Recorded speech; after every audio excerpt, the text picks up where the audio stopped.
Hello everyone, I'm Dale Temke. For much of my life, I've made my living from Puget Sound and charter boat fishing in the Straits of Juan de Fuca at a CQ, Olson's Resort. Maybe you've heard about it. The time for action is now. We are running into these abandoned nets. We call them ghost nets. What is a ghost net? I'm holding one right here. You see how transparent it is? That's the problem. It's floating free on the surface of the water in many cases, or it's in these estuaries where I'm standing right now getting ready to put my boat in the water. The time for action is right now. We have the summer months happening with the spawn of the fish and also the migrating of the birds, and this webbing that's laying abandoned along the shoreline are actually a big threat whether they survive or not to mention our salmon that are spawning. I'm looking for sponsors like you to come aboard with me and to really focus on what's needed. Let's break this down into small steps so that everybody's focused and we're working towards the same direction, and that's removing this derelict gear. King 5 TV recently broadcast just one example of us in the habitat working together as a team removing this derelict gear. And that many times we had big trucks with cables pulling the netting right out of the habitat. Ghost nets, not a figment of the imagination, but devices actually floating out in the ocean and along our coastline, trapping and killing all kinds of animals.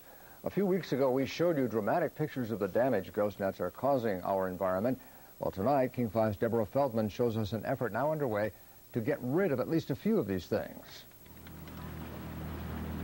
These men spend much of their lives in and around the water. But today, they're not reeling fish in. Instead, they're volunteering their time and energy to keep them free. The important thing is just to get it out of here. Their mission here is to cut loose and dispose of several large commercial fishing nets recently discovered on a tidal flat. Probably the easiest way to go about this, at least in my experience, is just to take a pair of scissors and just A local sport fisherman, Dale Temke, found them. These nets, the most important thing here is that we have endangered fish, and as these fish migrate into the habitat, this is stopping our endangered fish. Educating the public about these abandoned nets, many call them ghost nets, is one of Temke's passions. He's documented some of his finds, including this net that trapped and killed seals, otter, and seabirds. This video helped him convince a diverse group to join him in getting rid of at least a few of the nets he's found. I'm getting there, John.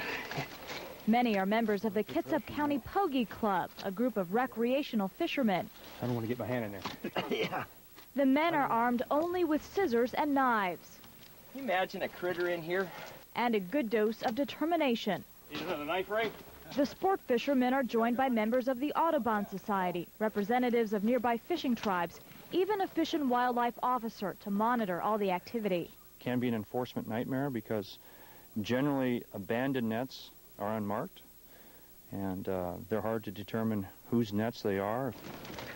The volunteer perhaps most affected by this experience is Kevin George, a member of the Suquamish tribe and a fisherman who used gill nets like this one for several years. That's why I'm here, is because I know the magnitude. I've traveled all over and I've been everywhere fishing, and you know, I've seen the devastation and I've seen these nets everywhere, and it's really appalling.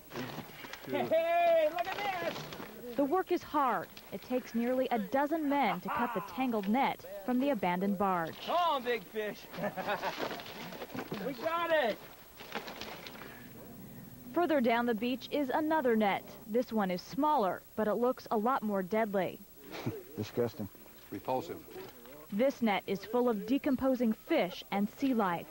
We have a survivor in the net. CPR, quick! The men do what they can, cutting free a few crabs still clinging to life.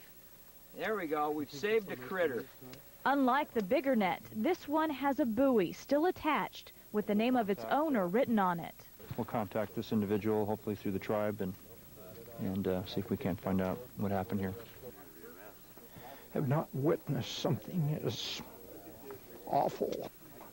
I think it's such a sad commentary that these things happen. It doesn't matter where the source is. That shouldn't happen. Let's see what we got here. The sight of these nets is depressing, but Kevin George is leaving this spot feeling hopeful for the first time in a long time. It really feels good. It really does, knowing that, you know, that we're making an effort, and it's not just any one individual. We have a consortium of people here that represent a lot of different folks. People with differing backgrounds, but a common goal. All together agreeing on, let's get this stuff out of the water. On Puget Sound, Deborah Feldman, King 5 News. Will you help to support us for future projects? Good people make good things happen. I'm really looking forward to hearing from you soon. This is an important issue. Every day, birds are getting trapped into these nets. It's a serious issue out here. Together, we can make a difference. I'm going to get this boat in the water, find some of these nets.